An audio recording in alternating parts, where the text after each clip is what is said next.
इस लेक्चर का शीर्षक है the road to an auto sales master. जब आप एक ऑटो सेल्स मास्टर बन जाते हैं तो कंपनी में आपकी सफलता निश्चित हो जाती है और आप पूरी तरह से निश्चित तौर से सफल जरूर होते हैं। ये आप लोगों का अल्टीमेट गोल होना चाहिए क्योंकि आखिरकार यही एक चीज है जो आपको यहाँ पर हासिल करनी है। ये वो फाइनल गोल है जो आपको हासिल करना होगा अपनी खुद की मेहनत से। इसीलिए मैं दोबारा आप लोगों को बता रहा हूं कि सबसे महत्वपूर्ण है सेल्स मास्टर बनना, या जिसे हम कहते हैं ऑटो सेल्स मास्टर। जब आप एक ऑटो सेल्स मास्टर बन जाते हैं तो कमीशन के तौर पर आप हर महीने 2000 से $4000 कमा सकते हैं बड़ी आसानी से। आप शायद सोचेंगे कि मुझे तो बताया गया था कि मैं 30,000 से $50,000 हर महीने कमा सकता हूं यहाँ पर, और आप है कि मुझे ये कह रहे हैं कि मैं अपना लक्ष्य तय करूं 2000 से $4000 हर महीने के लिए। पर दरअसल अल्टीमेट गोल से मेरा मतलब ये है कि ये वो आखिरी लक्ष्य है जो आपको हासिल करना होगा खुद से, अपने खुद के प्रयासों से।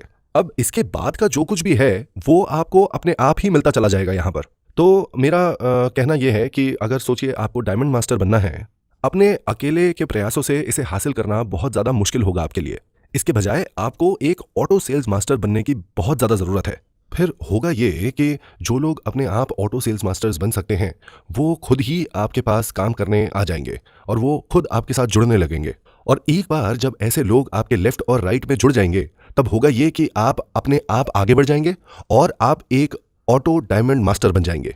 इसीलिए जो आपके लिए सबसे ज़्यादा ज़रूरी है करना वो ये कि आप अपना मुख्य लक्ष्य बनाइए एक ऑटो सेल्स मास्टर बनने का। मैं फिर से दोहराता हूं कि ये बहुत ज़्यादा ज़रूरी है। तो अब ऑटो सेल्स मास्टर बनने के लिए क्या करना पड़ेगा? आपको 2.5 मिलियन पीवीज अर्जित करने होंगे और ये आपको अपने लेफ्ट साइड और राइट साइड दोनों तरफ करना है।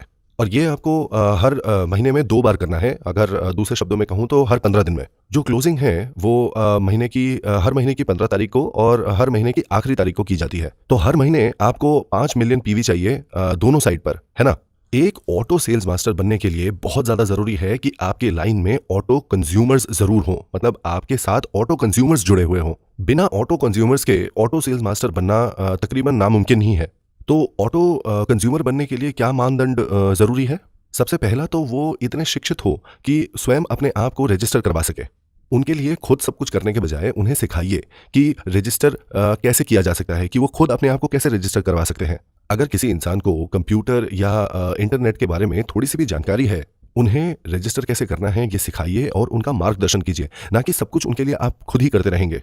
हाँ, पर अगर किसी इंसान को कंप्यूटर या इंटरनेट के बारे में कुछ भी नहीं मालूम तो जाहिर है कि आपको उनकी मदद ज़रूर करनी पड़ेगी। पर आमतौर पर लोगों को खुद सीखना चाहिए कि वो स्वयं रजिस्टर कैसे कर सकते हैं।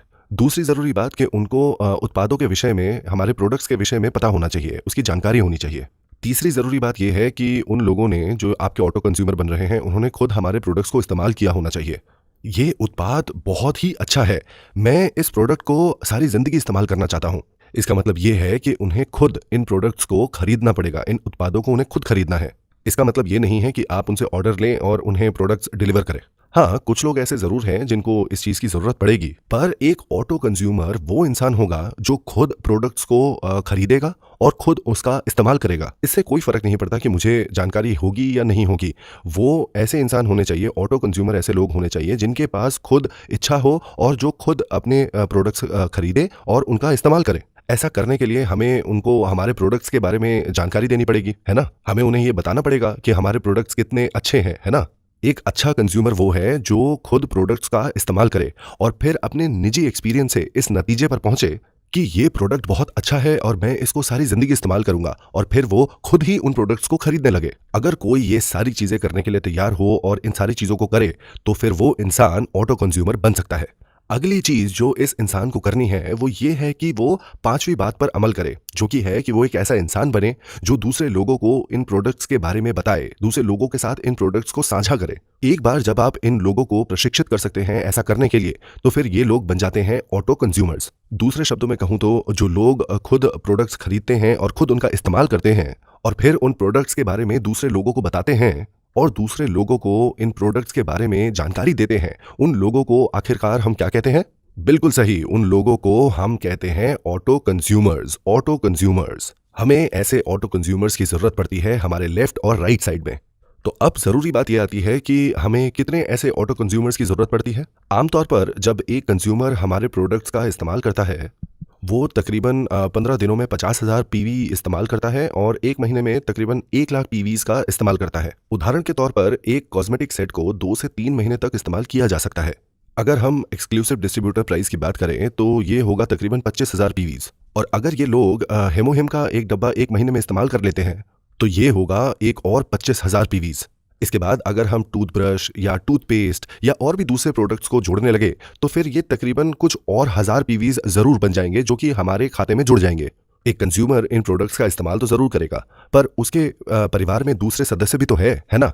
तो वो जो दूसरे परिवार के सदस्य हैं वो भी इन प्रोडक्ट्स का इस्तेमाल तो करेंगे ही ना। पर हाँ, कुछ केसेस ऐसे भी हैं जहाँ पर एक परिवार में सिर्फ एक ही महिला है, पर कुछ परिवार ऐसे भी तो होंगे जहां पर बेटियां, माएं, बहनें सब एक साथ रहते हैं और वो इन प्रोडक्ट्स को एक साथ इस्तेमाल करेंगे।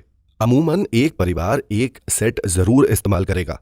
फिर 4 सेट खरीदे जाते हैं एक एक्सक्लूसिव डिस्ट्रीब्यूटर प्राइस पर, जो बन जाएगा अपने आप में 25,000 पीवीज़, और फिर हेमोहिम का और जुड़ जाएगा 25,000 पीवीज़, तो कुल मिलाकर 50,000 पीवीज़ तैयार हो जाएंगे, है कि नहीं? और अगर कोई परिवार दूसरे प्रोडक्ट्स का भी इस्तेमाल करता है, जो हमारे पास है, जो हमारी कंपनी के दूसरे प्रोडक्ट्स हैं, अगर वो उनका भी इस्तेमाल करता है तो वो भी और 50,000 पीवीज़ बन ही जाएंगे।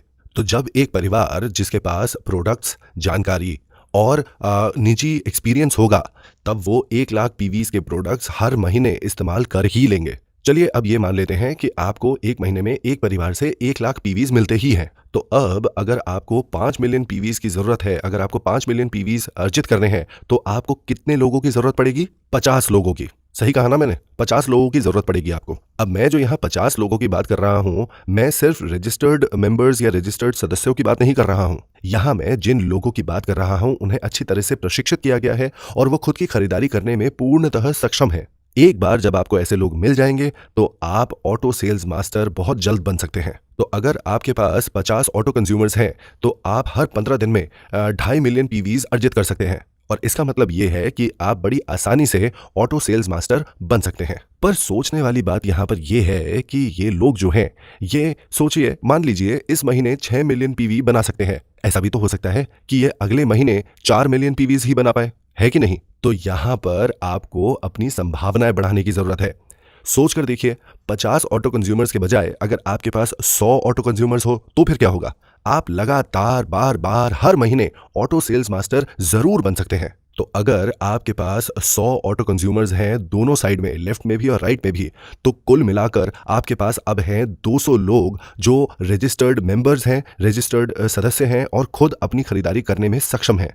और इस वजह से आप ऑटो सेल्स मास्टर जरूर बनेंगे, जो हर महीने 2,000 से 4,000 डॉलर जरूर कमाएगा। मैं आपको ये बात बता दूं कि अगर आप इस लेवल तक पहुंच गए तो आप एटोमी में जरूर सफलता हासिल करेंगे।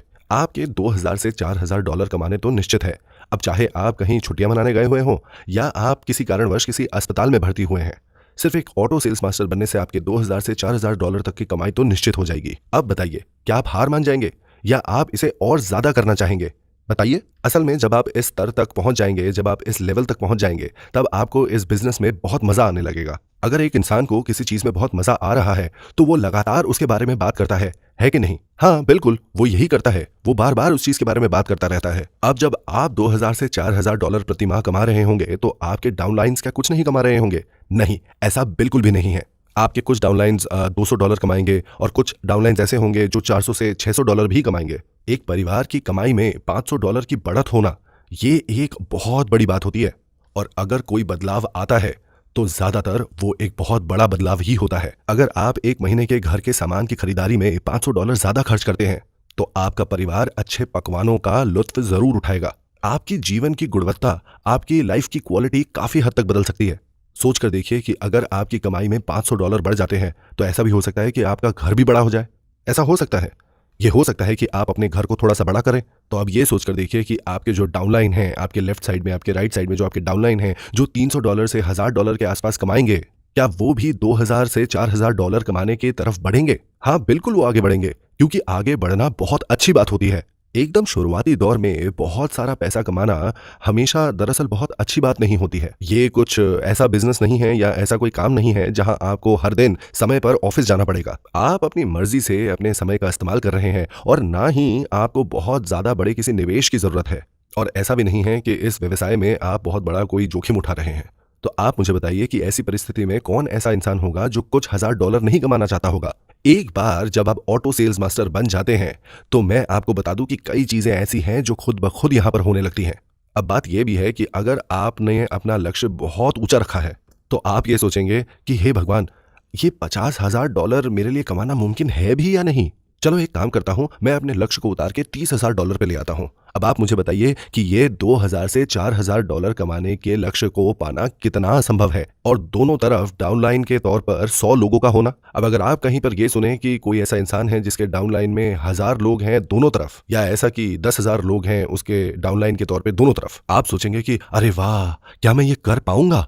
1,000, 10,000 ये संख्या बहुत बड़ी होती है, पर 100 से 200 लोग आपके डाउनलाइन के तौर पर तो हो ही सकते हैं, ये तो मुमकिन ही है ना। पर जब मैं आपकी तरफ देखता हूं तो मुझे ऐसा लग रहा है कि 100-200 लोगों से भी आपको बड़ी दिक्कत आ रही है, आपके लिए ये भी बड़ा मुश्किल दिखाई दे रहा है। हालांकि ये 100-200 लोगों को ढूंढने का एक तरीका होता है, ये मुश्किल नहीं है। क्यों? आप खुद इन 100-200 लोगों को ढूंढने नहीं निकलेंगे, आपको ये अकेले नहीं करना है। ये तो मेरे लिए भी बहुत बड़ी मुश्किल की या दुविधा वाली बात होगी कि मैं अकेले 100 से 200 लोगों को ढूंढूं अपना डाउनलाइन बनाने के लिए। आपको पता है, जब मैंने ये कंपनी शुरू की थी, मैं पहला इंसान था जो लोगों को रिक्रूट कर रहा था, है कि नहीं? मुझे खुद लोगों को ढूंढना पड़ता था। मुझे उनको बताना होता था कि ये बिजनेस या ये व्यवसाय क्या है। मुझे उनको कहना पड़ता था कि हमारे प्रोडक्ट्स का इस्तेमाल करें, और फिर मुझे उन्हें इस चीज़ के लिए भी कहना पड़ता था कि आइए मेरे साथ मिलकर आप भी इस व्यवसाय को कीजिए।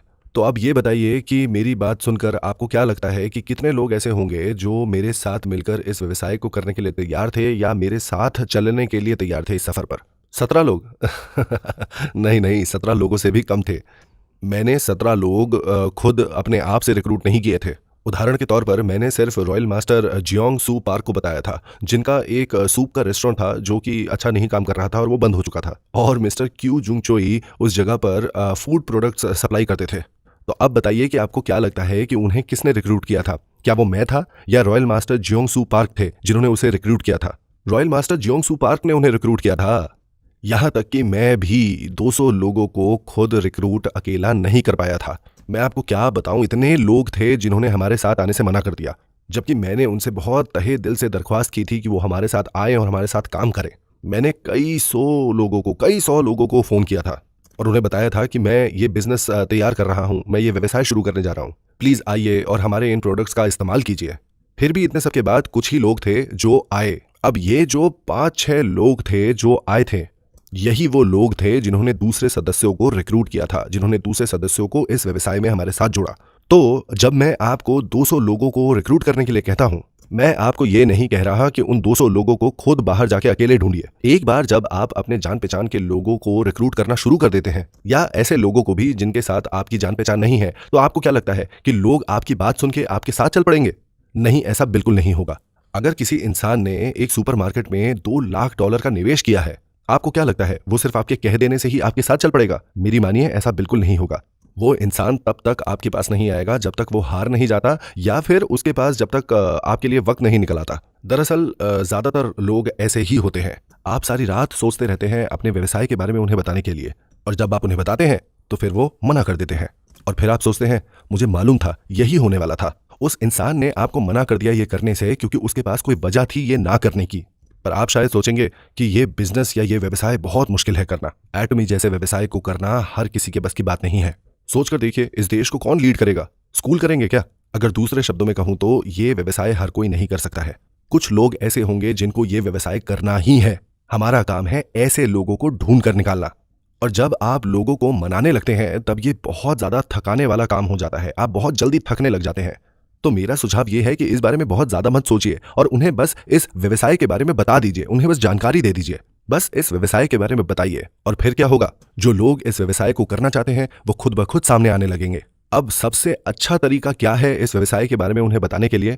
यही कि उन्हें 1 डे सेमिनार, एक दिन के सेमिनार के लिए आमंत्रित कीजिए, या फिर उन्हें सक्सेस एकेडमी में आमंत्रित कीजिए। आप उन्हें ये कह के आमंत्रित कर सकते हैं कि आप आइए और इसके बारे में सुनिए। अगर वो पूछे कि ये किस बारे में है, तो उन्हें सब कुछ विस्तार में समझाने की कोशिश मत कीजिए। बस उन्हें इतना कह दीजिए कि मैं लेक्चर से बहुत आश्चर्यचकित हो गया था। मेरे पास तो शब्द ही नहीं है वो सब कुछ समझाने के लिए। वो सच में एकदम ही अद्भुत अनुभव था। आप खुद ही वहां जाकर इसके बारे में क्यों नहीं पता लगा लेते? आप वहां जाइए और सुनिए और पता लगाइए कि क्या ये करने लायक है भी या नहीं। और अगर ये करने लायक नहीं है, तो आकर आप मुझे भी विश्वास दिलाइए कि ये करना नहीं चाहिए मुझे। अगर आप लोग उन्हें ऐसे कहेंगे कि हम साथ में जाएंगे और साथ में ही फैसला लेंगे, इनमें से कुछ लोग ऐसे जरूर होंगे जो सोचेंगे, अरे वाह, यही तो वो चीज है जिसे मैं इतने वक्त से ढूंढ रहा था। तो जहां एक तरफ आपकी इस बारे में सिर्फ दिलचस्पी हो सकती है, कुछ लोग ऐसे भी हो सकते हैं जो इस चीज को कितने वक्त से ढूंढ रहे हैं, इसकी तलाश कर रहे हैं और वो इस व्यवसाय को करना ही चाहते हैं। और उनमें से कुछ लोग ऐसे भी होंगे जिनकी विचारधारा बिल्कुल ही अलग होगी। उन्हें खुद इसके बारे में मालूम ही नहीं होगा। ये वो लोग होंगे जिनको विश्वास ही नहीं होगा कि ये व्यवसाय इतना अच्छा या इतना बढ़िया हो सकता है।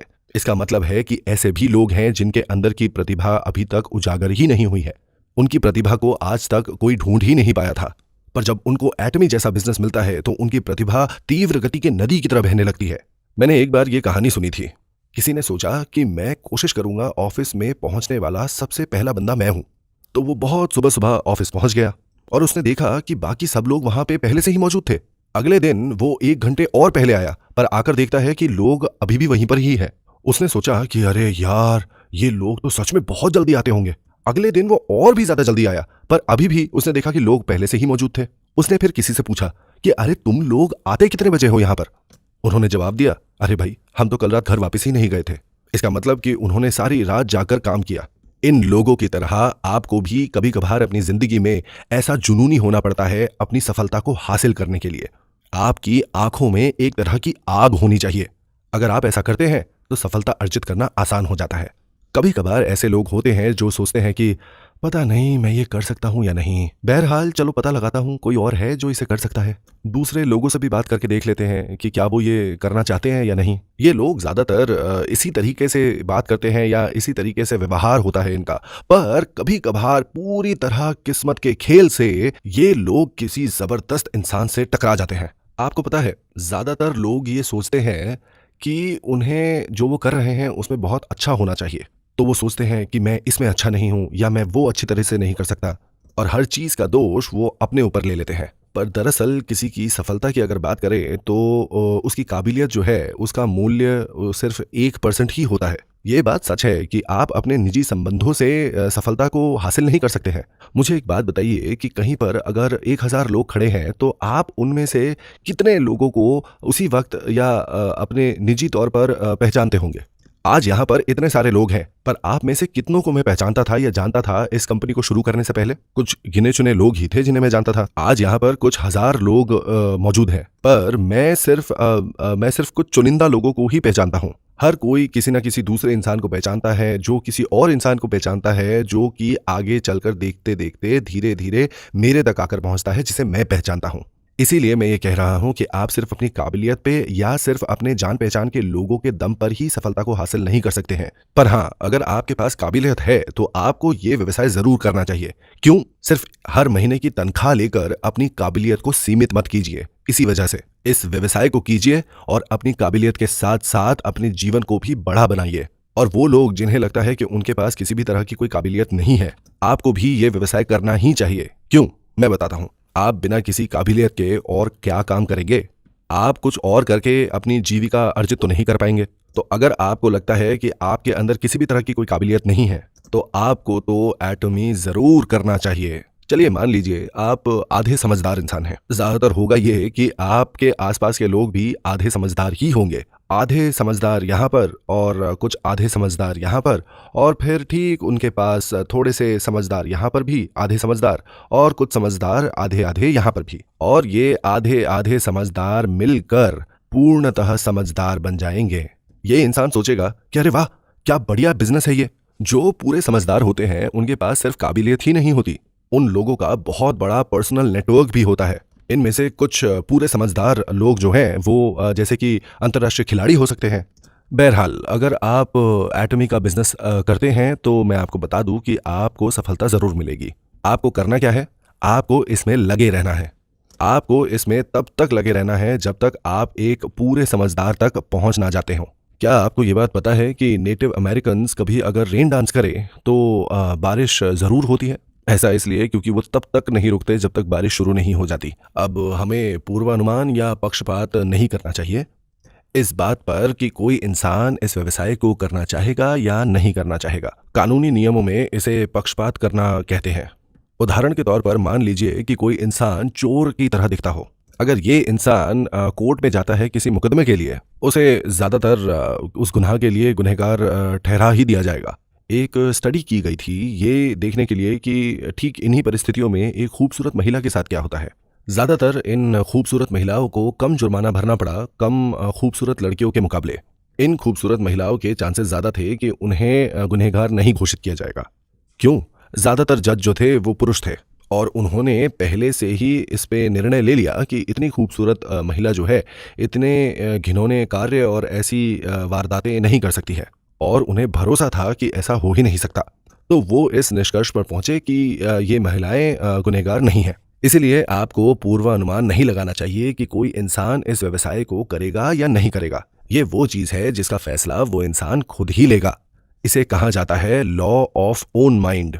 आइए एक साथ कहते हैं, the law of own mind. कौन फैसला करता है कि कोई इंसान कुछ करेगा या नहीं? वो खुद फैसला करेगा। वो खुद फैसला करेगा। बिल्कुल सही। सारी रात के जद्दोजहद के बाद आप आखिरकार हिम्मत जुटाकर किसी को इस व्यवसाय के बारे में बताते हैं ये सोचकर कि वो इसे जरूर करेगा, पर बदले में क्या सुनते हैं? भाई ये तेरे साथ क्या हो गया? सच मानिए ऐसे लोग हैं। या आप शायद ये सोच सकते हैं कि मुझे नहीं लगता है कि ये इंसान इस व्यवसाय को करेगा, पर चलो इसे बताने में कोई हर्ज तो नहीं है, चलो बता ही देता हूं। और शायद उसका जवाब हो, अरे यही तो वो व्यवसाय था जिसको मैं इतने वक्त से ढूंढ रहा था। फिर से कौन इस फैसले को लेता है कि वो ये करेंगे या नहीं? वो खुद लेंगे ये फैसला। और किसका दिमाग फैसला लेता है उन्हें बताने का? आपका खुद का दिमाग। एक बार जब आप लॉ ऑफ ओन माइंड को समझ जाते हैं, आप पूर्णतः सेल्स के मास्टर बन जाएंगे। आपको अपने काम में कोई परेशानी या कोई भी दिक्कत नहीं आएगी। फिर लोग किस चीज के ऊपर इतना ज्यादा परेशान होते हैं? मुझे क्या कहना चाहिए? अगर मैं इसके बारे में बात करूंगा तो उन्हें कैसा लगेगा? यही कुछ सवाल है जिसके ऊपर आपके रातों की नींद उड़ जाती है। फिर वो लोग सुबह नींद से जागेंगे और पहली चीज सोचेंगे, अरे यार ये सेल्स का काम तो बहुत ज्यादा मुश्किल है। उन्होंने अभी तक कुछ किया नहीं है और वो पहले से ही चिंतित थे, ये बात सोचकर कि दूसरा इंसान उनके बारे में या उनके व्यवसाय के बारे में क्या सोचेगा। सच कहूं तो ऐसा व्यवहार किसी भी व्यवसाय के लिए मददगार साबित नहीं होता है। इस बात की बिल्कुल फिक्र मत कीजिए कि दूसरा इंसान क्या सोचेगा। सिर्फ जाकर उनसे बात कीजिए, क्योंकि वो इंसान ऐसा है जिसको इस बारे में सोचने की ज्यादा जरूरत है, आपको नहीं। अगर आप किसी इंसान को इस बारे में नहीं बताएंगे, इस व्यवसाय के बारे में नहीं बताएंगे और बस सोचते रहेंगे कि वो इसके बारे में क्या सोचेगा, तो ये आपके किस काम का होगा? इसके बजाय हर किसी से बात कीजिए। ज्यादा सोच विचार मत कीजिए, लोगों से बस सीधे जाकर बात कीजिए। यहां तक कि बाइबल में भी कहा गया है कि अपने हर अवसर का लाभ उठाना ही चाहिए आपको। तो बिना ज्यादा सोच विचार के लोगों से जाकर बात कीजिए। ऐसा करेंगे तो कौन सोच विचार करेगा? जिस इंसान को आपने इसके बारे में बताया है। इस तरह से आपको पता चल जाएगा कि वो ये करेंगे भी या नहीं। पर हाँ, अगर आप उन्हें इस बारे में बताएंगे ही नहीं और खुद ही इस बारे में सोच विचार करते रहेंगे या चिंता करते रहेंगे, तो आप सिर्फ अपना वक्त और एनर्जी बर्बाद ही कर रहे होंगे। इसीलिए कुशल बनने का सबसे अच्छा तरीका क्या है? वो है किसी भी इंसान को सेमिनार में आमंत्रित करना। और इस बात की बिल्कुल फिक्र मत कीजिए कि वो इंसान क्या सोचेगा। बस कहिए चलो चलते हैं। अगर वो कहे नहीं, तो फिर आप समझ गए कि ये तो काम नहीं करेगा। क्या आप सिर्फ उस एक इंसान की वजह से सफलता अर्जित नहीं करेंगे? क्या पूरी दुनिया में वही एक इंसान जिंदा रह गया है? आप जिन लोगों को जानते हैं आप उनसे बात कर सकते हैं, या आप जिन लोगों को नहीं जानते आप उनसे भी बात कर सकते हैं। आपको जो करना है वो सिर्फ ये कि आप जाकर लोगों को इसके बारे में बताएं। यही वजह है कि आपको सबके साथ इस बारे में बात करनी चाहिए। बस बात साफ तौर पर सामने रख दे। अगर इंसान इंटरेस्टेड हो तो आप उन्हें और भी बता सकते हैं, अगर नहीं तो भूल जाइए और आगे बढ़िए। क्यों? क्योंकि दुनिया में बहुत सारे लोग हैं काम करने के लिए। जब आप इतनी आसानी के साथ बात करते ही रहते हैं और जब आप किसी इंसान को कहते हैं कि आओ चलो हम सक्सेस एकेडमी में चलते हैं, ठीक जिस तरह से कुछ लोग ऐसे हैं जो यहाँ कभी नहीं आएंगे, उसी तरह से कुछ लोग ऐसे भी हैं जो बेसब्री से इंतजार कर रहे हैं आपके आमंत्रण का। ये लोग ऐसे हैं जो प्रतीक्षा में हैं कुछ अच्छा कुछ बड़ा करने का। तो आप जब ऐसे लोगों को आमंत्रित करते हैं तो वो आपके पीछे पीछे आपके साथ चल देते हैं, क्योंकि उन्हें आगे बढ़ना है, उन्हें कुछ करना है अपने जीवन में। आप में से कई लोग आज यहाँ पर ठीक इसी वजह से हैं, पर ये लोग सुनने के बाद बड़े हैरान से हो जाते हैं। ऐसे केसेस भी मुझे मालूम है जहां लोग बस ऐसे ही दूसरों के साथ सेमिनार में चले आए हैं और आगे बढ़कर वो इतनी उच्च सफलता हासिल कर चुके हैं इस व्यवसाय में। बहरहाल, जब इस बात को किसी न किसी तरह से समझा ही दिया जाएगा, तब वो अपनी ठीक जगह पर जहां उसे पहुंचना है वो पहुंच ही जाएगा। किसका दिमाग फैसला करता है कि ये करना है या नहीं? उस इंसान का दिमाग। किसके दिमाग का ये फैसला है कि उन्हें बताना है या नहीं? आपके दिमाग का। आपको सिर्फ इतना करना है कि आपको इस बारे में बात करते रहना है। दरअसल सच कहूं तो ये मेरी एक खुद की आदत बन चुकी है। जब मैं किसी रेस्टोरेंट में जाता हूं तो खाना खत्म करने के बाद मैं इस बारे में बात करने लगता हूं। मैं कहता हूं, मैडम मैं कॉस्मेटिक्स बेचता हूं। वो पूछती हैं कि आप कौन से कॉस्मेटिक्स बेचते हैं? मैं एटोमी के कॉस्मेटिक्स बेचता हूं, इन्हें कैरी ने बनाया है। न्यूज़ में कहा जा रहा है कि ये 100 गुना बेहतर है और दुनिया भर के लोग इसके लिए पागल होते जा रहे हैं। पर दाम के मामले में मार्केट के दूसरे उत्पादों के मुकाबले हमारा उत्पाद जो है वो आधे से भी कम रेट में मिलता है। जो लोग लग्जरी कॉस्मेटिक्स का इस्तेमाल करते थे उन्होंने अपनी उन कॉस्मेटिक्स को निकालकर बाहर फेंक दिया है क्योंकि उन्हें हमारा प्रोडक्ट इतना ज़्यादा पसंद आया है। मैं ठीक इसी तरह से बात करता हूँ। अब आप मुझे बताइए कि इसमें मुझे कितना ज़्यादा वक्त लगा। मुझे लगे सिर्फ 17 सेकेंड्स। कुछ लोग बात को समझेंगे, हाँ वो कहेंगे कि हाँ मैंने इसके बारे में सुना है, और पूछते हैं कि मैं इसे कैसे खरीद सकता हूं। फिर आप वहां से अपनी बात आगे बढ़ा सकते हैं। कुछ लोग होंगे जिनको इसके बारे में बिल्कुल भी कोई बात नहीं करनी। अगर ऐसा है तो आप बस आगे चलते बनिए, पर अगली बार जब आप जाएंगे तो आपको दोबारा इस बारे में बात जरूर करनी चाहिए।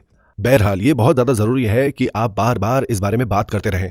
जरा सोच कर देखिए, अगर कोई इंसान किसी चीज के बारे में एक बार बात करता है तो क्या पहली बारी में ही दूसरा इंसान कहता है अरे वाह मैं तो इस चीज को जरूर खरीदूंगा? ऐसा मुश्किल से ही कभी होता है। ज्यादातर क्या होता है कि वो पहले ही सिरे से मना कर देते हैं इसके लिए, पर हाँ उनके दिमाग के एक कोने में ये बात रह जरूर जाती है, और जैसे ही वो इस बारे में भूलने लगे आप इस बात को दोबारा शुरू कर दीजिए। इस बार शायद वो इंटरनेट पे इसके बारे में जानकारी ढूंढ कर निकाले, और मान लीजिए वो इसके बारे में किसी और इंसान से सुनती हैं। अगर आप एटमी को नहीं पहचानते हैं तो कोई अगर इसके बारे में आपके सामने बात भी करे तो भी आप इसके बारे में ना तो समझ पाएंगे ना ही आपको कुछ याद आएगा। पर अगर आपने एटमी के बारे में पहले भी कहीं सुना है और कोई आपको आकर कहे कि एटमी के कॉस्मेटिक्स बहुत ही ज्यादा अच्छे हैं, आप सोचेंगे अरे रुको इसके बारे में मुझे किसी ने बताया था, और उस वक्त ये बात आपके दिमाग में पूरी तरह से बैठ जाएगी। वो इंसान जिसको आपने कहा था कि ये बहुत अच्छा है और उसने उस वक्त आपकी बात नहीं मानी, किसी और के मुंह से इसके बारे में सुनने के बाद शायद आपके पास आए और कहे क्या मैं उन कॉस्मेटिक्स को देख सकती हूं जिसके बारे में आप पहले बात कर रहे थे? तो आपको कोई भी अवसर नहीं गंवाना चाहिए और जब मौका मिले तब इसके बारे में बात कर लेनी चाहिए। तो फिर किसी ऐसे इंसान को ढूंढिए जो उन्हें आपका डाउनलाइन बनाने में सक्षम हो। अब हमारी कंपनी का मार्केटिंग प्लान इस तरह से बनाया गया है कि जो कमीशन आप लोगों को मिलता है वो बिल्कुल बराबर ही होंगे अगर सेल जो है मेरी डायरेक्ट डाउनलाइन में बनाई गई है, और तब भी वो उतनी ही रहेगी अगर सेल मेरे 10, 100, 1000 या 10,000 डाउनलाइन के नीचे बनाई गई है। ये ऐसे बनाया गया है ताकि एक अयोग्य आदमी भी इसमें सफलता अर्जित कर सके। आप इसमें तब भी सफलता हासिल कर सकते हैं अगर आप आधे बुद्धिमान हैं। क्यों? क्योंकि खास तौर पर आधे बुद्धिमान जो हैं उनके आसपास के लोग भी आधे ही बुद्धिमान होते हैं, जो कि जुड़े होंगे और भी दूसरे आधे बुद्धिमान लोगों से, और इसी तरह से लाइन धीरे धीरे आगे बढ़ती रहेगी। और अगर ये ऐसे ही नीचे चलती रही तो भी जब तक कि एक पूर्ण बुद्धिमान प्रकट नहीं हो जाता, इस बात का कोई फर्क नहीं पड़ता कि लाइन कितनी डाउन या कितनी नीचे तक जा रही है, कमीशन आप तक जरूर पहुंचेगी बिना किसी पाबंदी के, बिना किसी अवरोध के। और ये प्लान सिर्फ कोरिया तक ही सीमित नहीं है, बल्कि ये फैलता है पूरी तरह से यूएस, जापान से होते हुई कोरिया तक वापस, और फिर वापस यूएस से होते हुए कनाडा से होते हुए। इसको इस तरह से निर्मित किया गया है कि कमीशंस हर तरह से सेल्स से होती हुई आप तक वापस जरूर आएगी। इसे इस तरह से बनाया गया है कि ये आपको ऐसा करने देता है। अगर आप यूएस में हैं तो आप यूएस की ब्रांच से सामान खरीदेंगे, अगर आप कोरिया में हैं तो आप कोरिया से सामान खरीदेंगे। चाहे आपके पार्टनर सामान खरीदें यूएस से, कोरिया से या जापान से, चाहे ये कहीं से भी हो रहा हो, इसका कोई फर्क नहीं पड़ता। कमीशन जो है पूरे सेल्स को जोड़कर जो कमीशन बनेगा वो पूरी तरह से आप तक जरूर पहुंचेगा। ये एक ऐसा प्लान है जो आप लोगों के लिए बहुत आसान है और कंपनी के लिए बहुत ही ज्यादा जटिल है। मूल बात यह है कि अगर आप अपना मन बना लेते हैं, एटमी में एक ऑटो सेल्स मास्टर बनने का मन अगर आप बना लेते हैं, आपको जो करना है वो ये कि सिर्फ वहां तक पहुंचना है। एक ऑटो सेल्स मास्टर बनने के लिए आपको जरूरत पड़ेगी 100 ऑटो कंज्यूमर्स की, आपके लेफ्ट साइड में और आपके राइट साइड में। पर आप इन 200 लोगों को अकेले खुद ब खुद ढूंढ नहीं सकते हैं। जब तक आप 1 या 2 या 3 या 4 लोगों को ढूंढ पाएं, फिर वो लोग भी आप ही की तरह आगे खुद के लिए लोग ढूंढने निकलेंगे, और इस तरह से मिल जाएंगे आपके पूरे 200 लोग। और उन 100 में से अगर कुछ ऑटो कंज्यूमर्स फैसला करते हैं कि उन्हें ऑटो सेल्स मास्टर बनना है, तो फिर आप आगे बढ़ जाएंगे और आप बन जाएंगे डायमंड मास्टर। एक बार वो एसएम्स डीएम्स बन जाएं तो आप आगे बढ़कर बन जाएंगे शैरन रोज मास्टर, और आप कमा रहे होंगे 30,000 से लेकर $50,000 प्रति माह। और ये शायद आप लोगों को सपने जैसा लग रहा हो, शायद ये लग रहा हो कि बहुत ज्यादा दूर है, पर सच बात तो यह है कि जैसे ही आप ऑटो सेल्स मास्टर बनते हैं, आप धीरे धीरे मास्टरशिप में आगे ही बढ़ते चले जाएंगे और आपको सफलता जरूर मिलेगी। हर एक मास्टरशिप को अर्जित करने पर यह सिस्टम आपको हर कदम पर सहायता करेगी ताकि आप उस परिपूर्ण जीवन को हासिल कर सके जिसके लिए आप इतने प्रयास कर रहे हैं और जो आपको संपूर्ण तरह से सफल होने का एक सुख प्रदान कर सकती है। आखिर में मैं बस यही कहना चाहता हूं, बहुत बहुत धन्यवाद आप सबका।